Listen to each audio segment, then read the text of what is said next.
Mengko ta, Nyai. Wonten menapa, Kyai? Aku ki nek nyawang anak-anakmu ki rasaku ki seneng ngono lho. Kang krasana ki nek nyambut gawe wis ora tau gelem leren. Aku ki arep jagongan karo anak wae nganti bingung merga kok krasana ki nek urung Yahmene iki urung mulih. Inggih, lan tujune kok ya marengi Narayana ya wis bali. Lara ireng ya wis rampung le tandang gawe. Inggih, Kyai. Aku ki ya gumun Narayana karo Udawa ki inggatan. 3 dina nang omah 3 sasi lunga. 3 sasi ana omah 3 taun minggat. Lah wong bocah kok senengane mung klayapan rono-rono ki jane iki sing digoleki kuwi apa? Nyatanipun wong lare nem rak nggih. Ngaten menika lho Kyai, bocah enom ki ya kaya ngono kuwi. Aku ya ngantek gumun tenan aku ngrasake anakmu kuwi. Mongko ning omah ki ya ora ketang elek-elekan ya dicepaki gamelan. Ming slendro tok. Ning arepa gamelan kaya ngono wujude kuwi jenenge gamelan sing komplit ki ngono kuwi. Tegese prunggune enek, wesine enek. Kuningane ya enek kuwi jenenge gamelan sing komplit ki ngono kuwi. Kaya padune urung bisa nukokke sing prunggu wae. Yen apa ngono ki rak ya nek eneng omah ki tabuhan, adine wedok ki diajari nyinden. Ngono. Merga pegawean seniwati kuwi ora ngger wong enjoh, ngono. Cakepan barang ki ya nek marahi ki sing rada moncer ngono. Ora kok lara ireng kok diwarahi wangsalan kok rekmanesta ya apa kuwi. Apa ya ngajari adine iki sing becik-becik sing mawa piwulang mawa pitutur. Ora kok tigan kalih tandha priya ya apa kuwi. Menungsa ora tata. Ngene ya, Ngger. Wonten napa, Bapak? Ana apa, Bapak? Nah, rungokne kabeh utawa lara ireng. Nggih, Bapak. Iya, Bapak. Ngene. Uripe menungsa ki mesti srana mangan. Ngono. Ning aja urip mung ngarep mangan. Reh ning pangan kuwi ora sumadi ana ngarepan mula kudu tumandang. Urip kuwi obah, sapa sing isih seneng urip kudu makarya. Nek mung meneng tegese mung urip-uripan. Makarya kanthi katon nyambut gawe utawa kangelaning pikiran, syukur loro-lorone diangkah pigunawa menyang wong akeh ngono. Ya, Bapak, aku wis nyambut gawe. Iya, nek kowe aku ngerti, ngadimu ki lho. Aku krungu kabar-kabare jarene Narayana ki senengane malah colong jupuk. Lho, kowe arep mbeset raine wong tuwa kowe Narayana. Kula nggih mireng mekaten lho, Kyai. Wong tuamu ki najan mung demang wong desa sasa kaya ngene, ning aku ki diajeni karo kiwa tengen.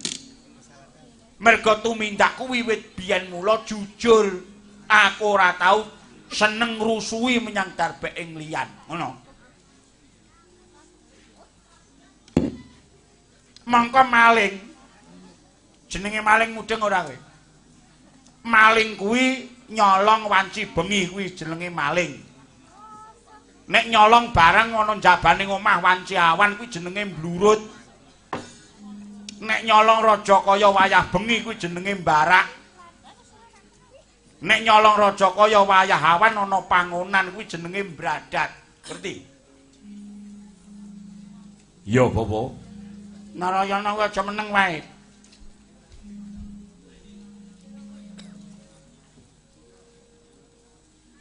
Nek jelak ki apa, Bapak? Jelak kuwi ngapusi ana dalan kuwi jelak. Nek ngutil kuwi apa? Ngutil kuwi nyeler barang wong sing digembol ana papan sing rame ngutil. Nek begal kuwi nyegat ana dalan njur meksa, kuwi begal. Lah sing tak rungokke iki Narayana ki kok duwe lagak lakon lagian sing ora enak-enake nyang rasa, ngono. Mangka ambak mung wong maling, wong tumindak kaya ngono kuwi ya ana petunge. Ya nek kowe lagi tiba petung sing beneran, nek nganti tiba petung sing ora kebeneran, iso-iso gondol nyawamu. Kowe aja plilak-plilik mripate dikandhani wong tuwa. Apa ya ana petunge, petung piye to, Bapak?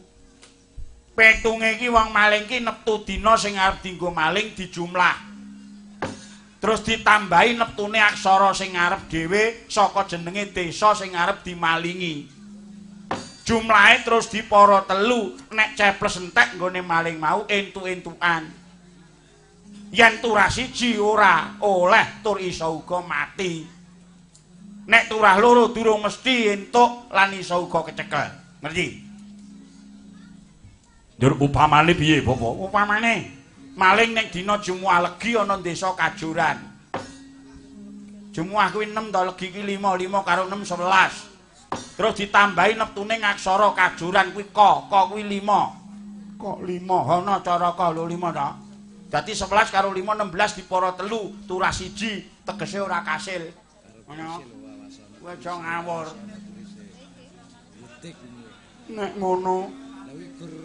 Nek ngono apa-apa biyen ya maling. Maling jasmu kuwi. Kandhani wong grang ora.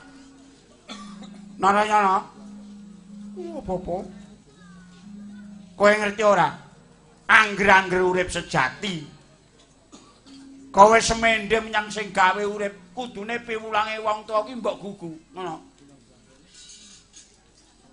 Kowe gawemu ngrampong begal ngecu ngampak, anggepmu kowe iki anake sapa? Tutuk-tutuk nolekmu kaya ngono iki. Kagiat risang kapirangmu. Renangkul kilempet-kempet. Sangretnaning bawana. Yogi tukang walang ati, yogi tukang ana sing jas. Yogi tukang kudu kering. Oh. Narayana. Wah, jebul kowe beset pasuryane wong tuwa. Nggonmu ora tau saba ngomah karo Udawa ki tinemune mung gawe wirang kaya ngono kuwi. Iya. Nuwun sewu. Bapa lan Kakang Mas. Nggih kula keni kula mboten badhe selak. Nanging ingkang kula begal menika mboten sadengah tiyang, nanging tiyang sugih lan nayaka pangembating negari. Nanging sugihing bandanipun namung anggenipun grogoti bondo para kawula. Lan anggenipun nyeler bondo negari ingkang boten leres. Menika ingkang kula mali. Lan menika ingkang kula begal bandanipun. Pikantokipun boten kangge mulya diri pribadi kula piyambak, nanging kula dom-domaken dhateng para kawula ing nandhang keslaket lan kecingkrangan. Ya Bapak kuwi aku ya nyekseni dhewe. Anapa kepiye wae iki jenenge salah kaya ngono. Anggepmu kaya maling gentiri ngono iki. Iya. Kowe begal bandane wong ora mbok nggo dhewe mbok dum-dumke kawula sing keserakat. Ngene ya. Kowe maling bandane wong mbok wenehke wong sing ora duwe. Cetha maling mau salah. Najan wong mlarat sing mbok wenehi benerke tumindakmu ning kuwi tetep salah. Anggura mbok lereni aja takon dosak totok jasmu.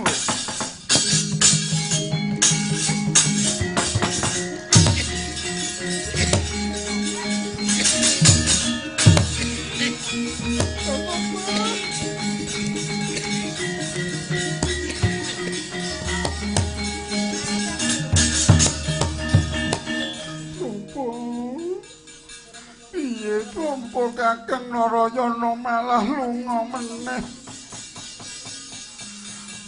Mongko kapang kurung mari karo Kakang Narayana. Aku melu Kakang Narayana. Semune merenggo atine mengko yen ora bali piye apa? Ora usah melu kakangmu. Apa kowe wong wedok ya arep melu dadi begal? Iya. Arep dadi maling kowe. Nyai, opo Kyai? Anakmu iki. Jangan isa-isa kono.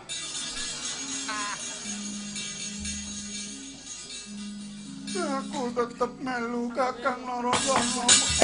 Bocah ora. Loro ireng. Loro ireng. Pripun ya? Ya malah lunga kabeh lho Kyai. Mana beneran kaya ngono ayo nang senthong karo kowe. Panjenengan lho kena anake do bubar kaya ngono kok. Werna-werna lho penggalihe. Wis tuwek bareng pikir kaya ngono bae. Wong tuweke piye? Rumangsane tuweke. Tuwek iki ra ndodo munggah. Bocah dikandani kena ora kena kandani ya wis men. Kowe pedhane gak ada tanggung jawab sing amrep. Napa pendal supe bocah-bocah menika sinten? Tobat. Ning nganti mergo begal maling ngecul ampak ta, Nduk. Konangan dening negara aja dadi napa lho Kyai niki mengke.